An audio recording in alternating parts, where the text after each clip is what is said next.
Hello friends, मेरे YouTube channel में आप लोगों का स्वागत है। आज हम आपको ट्रिग्नोमेट्री या त्रिकोणमिति के फार्मूले बताएंगे। तो उससे पहले हम आपको एक ट्रिक बता दें।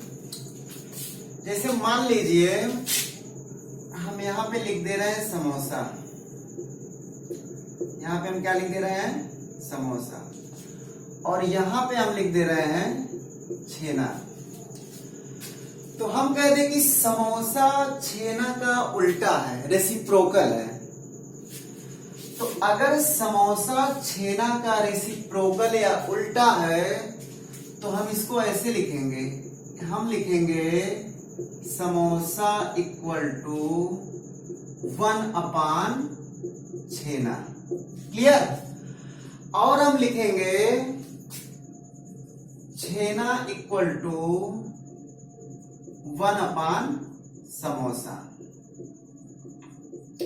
तो अगर समोसा छेना का उल्टा है तो समोसा अगर यहां लिखेंगे तो जो उसके उल्टा या रेसिप्रोकल है तो 1/, के फॉर्म में लिखेंगे।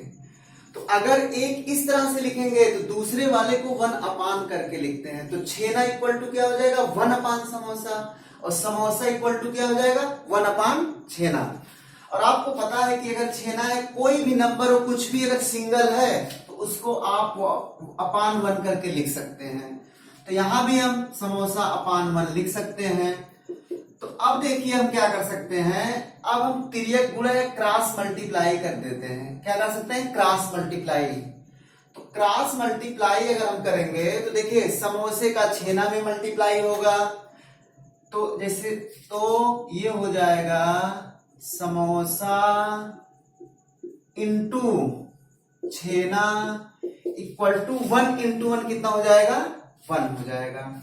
यहां से भी देखिए क्या हो जाएगा। अगर हम क्रॉस मल्टीप्लाई या तिर्यक गुणा ऐसे किया जाता है तो ये हो जाएगा छेना गुणे समोसा इक्वल टू क्या आ जाएगा? 1 इंटू 1 1 हो जाएगा। क्रॉस मल्टीप्लाई समझ में आ रहा है ना? इसका इससे गुणा यक्स की तरह बनाइए, आमने सामने का मल्टीप्लाई कर दीजिए। तो इसको समझाने का मतलब क्या था? समोसा और छेना खिलाना इसका मतलब नहीं था। इसका मतलब ये है कि अगर दो रेसिप्रोकल क्वांटिटी है, उल्टी क्वांटिटी है, तो उसका प्रोडक्ट 1 होता है। प्रोडक्ट कितना होता है? 1। यानी कि उनको अगर गुणा या मल्टीप्लाई किया जाए तो 1 आता है। और हम लिख कैसे कर सकते हैं? अगर समोसा है तो उसको 1/छेना लिखेंगे, अगर छेना है तो 1/समोसा। अब आपको ये मैथ का ट्रिग्नोमेट्री बहुत आसानी से समझ में आएगा। चलिए देखिए, अब हम ट्रिग्नोमेट्री के फार्मूले आपको पढ़ाते हैं। जैसे देखिए, आप जो जानते होंगे ट्रिग्नोमेट्रिकल रेशियो, त्रिकोणमिति अनुपात जो हम निकालते हैं, किससे निकालते हैं? Sine theta, cos theta, tan theta, cosec theta, sec theta और काट थीटा। अब हम पहले आपको यहां यह बता दे रहे हैं कि कौन किसका रेसिप्रोकल या उल्टा है। चलिए देखिए, तो जैसे हम ले लिए टेन थीटा, तो टेन थीटा से आप समझ लीजिए टेन थीटा को कुछ समय के लिए क्या मान लीजिए? टेंट।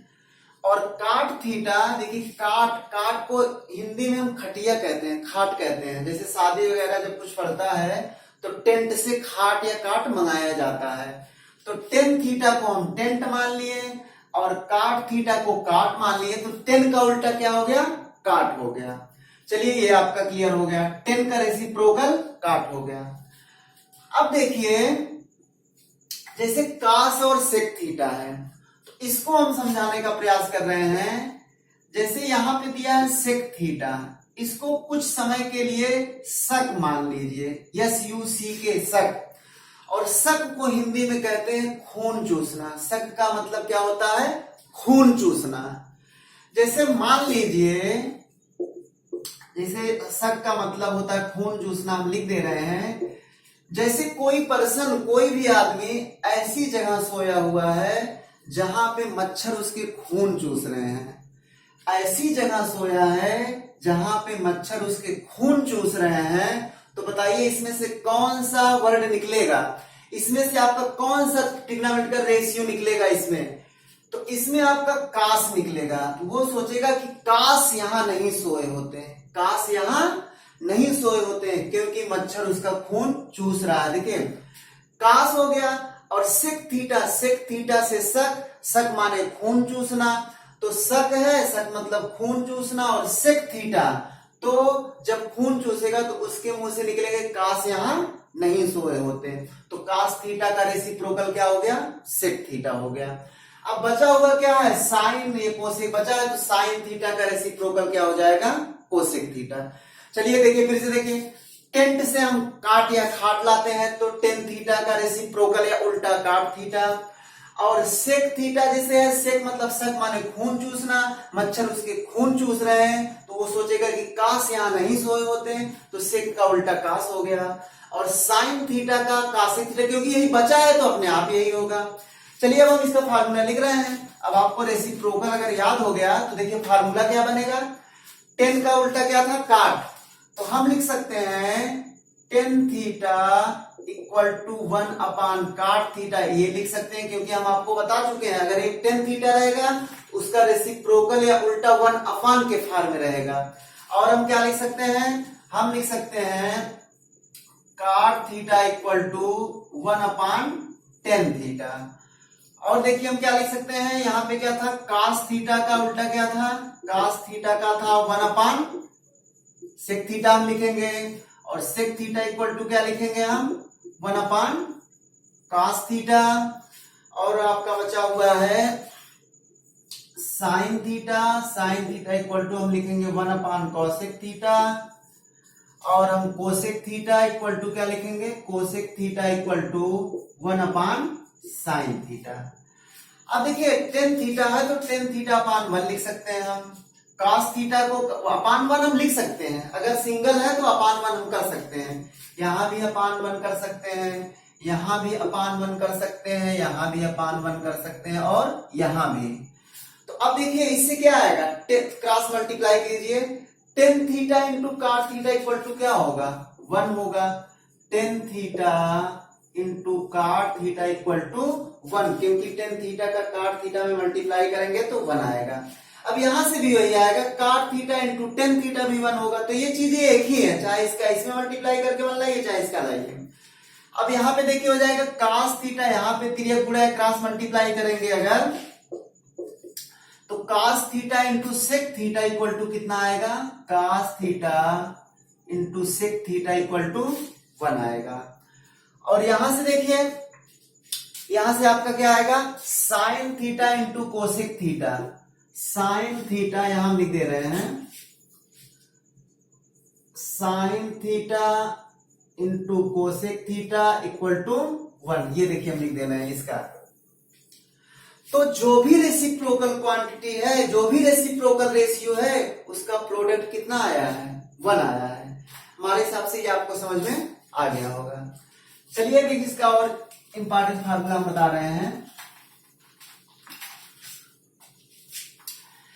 जैसे मान लीजिए हमको रेशियो निकालना है, जैसे कोई राइट एंगल ट्राइंगल है, राइट एंगल ट्राइंगल अगर है तो उसमें ये मान लीजिए 90 डिग्री है, तो जो 90 डिग्री के सामने की जो साइड होती है उसको कर्ण या हाइपोटेनियस कहते हैं। और मान लीजिए थीटा अगर दिया है तो ये परपेंडिकुलर या लंब होगा, तो यानी कि 90 के सामने वाली जो साइड होती है वो हाइपोटेनियस या कर्ण होती है। और ये सब बदलते रहते हैं, लंब और आधार, लंब का मतलब परपेंडिकुलर, आधार का मतलब बेस, ये चेंज होता रहता है। अगर ये थीटा यहां से हम ले, अगर ये थीटा यहां से इरेज करके यहां से ले तो ये परपेंडिकुलर बन जाएगा। तो जो भी न्यून कोण दिया रहेगा, जो एंगल दिया रहेगा, तो उसके सामने जो होता है परपेंडिकुलर होता है। ये हम एग्जांपल जब क्वेश्चन सॉल्व करेंगे तब आपका क्लियर हो जाएगा। चलिए देखिए फार्मूला बता रहे हैं, जैसे आपका हम लिख दें यहां पे लाल अपान कक्का, और सीबीएसई बोर्ड वालों के लिए हम लिख दे रहे हैं पंडित बद्री प्रसाद हर हर बोले। देखिए इससे हम समझाना क्या चाह रहे हैं, जैसे आपको इस सीक्वेंस याद कीजिए, साइन कास टेन, तो साइन थीटा इक्वल टू होता है, साइन थीटा इक्वल टू होता है लंब बटे कर्ण, ये आपका साइन थीटा मिलेगा। देखिए लाल अपान कक्का है तो ये यल और के इसको दे दिए साइन थीटा को, और इसके बाद का ए और इसका के, ये आप दे दीजिए किसको, ये दे दीजिए कास थीटा को, और ये लंब बटे आधार जो है ये इसको दे दीजिए टेन थीटा को। तो साइन थीटा इक्वल टू क्या होगा, लंब बटे कर्ण, कास थीटा आधार बटे कर्ण, टेन थीटा लंब बटे आधार। अब देखिए मान लीजिएगा साइन थीटा आ गया और आपसे जो है कोसेक थीटा पूछ लिया। अब यहाँ एक चीज ये भी ध्यान दीजिए, ए अपान बी का उल्टा होता है बी अपान ए अपान बी का उल्टा क्या होता है, बी अपान ए। अगर साइन थीटा लंब बटे कर्ण है और आपको पता है साइन थीटा का उल्टा कोसेक थीटा होता है, तो कर्ण बटे लंब हो जाएगा। तो कोसेक थीटा क्या हो जाएगा, यहां से हम कोसेक थीटा अगर हम लिखेंगे तो ये आपका हो जाएगा कर्ण बटे लंब। और कास का उल्टा क्या होता है, सेक थीटा होता है। तो अगर कास थीटा आधार बटे कर्ण है तो कास का उल्टा सेक थीटा होता है, तो वो हो जाएगा कर्ण बटे आधार। ये आपका हो जाएगा कर्ण बटे आधार। और अगर टेन थीटा बराबर लंब बटे आधार है तो टेन का उल्टा क्या होता है, काट होता है। टेन का उल्टा काट थीटा होता है, तो ये क्या हो जाएगा, लंब बटे आधार टेन थीटा है तो ये हो जाएगा आधार बटे लंब। देखिए साइन थीटा लंब बटे कर्ण, कास थीटा आधार बटे कर्ण, टेन थीटा लंब बटे आधार। अब इसके जो साइन का उल्टा कोसिक इसको आप निकाल सकते हैं, कास का उल्टा सेक इसको आप निकाल सकते हैं, टेन का उल्टा काट इसको आप निकाल सकते हैं। जैसे देखिए जो सीबीएसई बोर्ड वाले हैं वो इससे ना याद करें, वो इससे याद करें। तो जैसे साइन थीटा है, जैसे ये आपको मिल जाएगा साइन थीटा। साइन थीटा के लिए जैसे पंडित बद्री प्रसाद हर हर बोले, तो पहला साइन थीटा होगा पी अपान एच परपेंडिकुलर अपान हाइपोटेनियस, और कास थीटा जो होगा बी अपान एच बेस अपान हाइपोटेनियस, और साइन कास के बाद जो टेन आएगा टेन थीटा आपका हो जाएगा परपेंडिकुलर अपान बेस। तो साइन कास टेन, ये याद रखिएगा। अब मान लीजिए साइन थीटा का तो आपको पता चल गया, कास थीटा का भी टेन थीटा का। अब मान लीजिए साइन थीटा हमको चाहिए कोसेक थीटा का चाहिए सीबीएसई बोर्ड वालों के लिए, और मान लीजिए सेक थीटा चाहिए, और जो है काट थीटा चाहिए। तो कोसेक साइन थीटा क्या पी अपान एच, तो साइन का उल्टा कोसेक होता है तो एच अपान पी हो जाएगा, ये हो जाएगा एच अपान पी।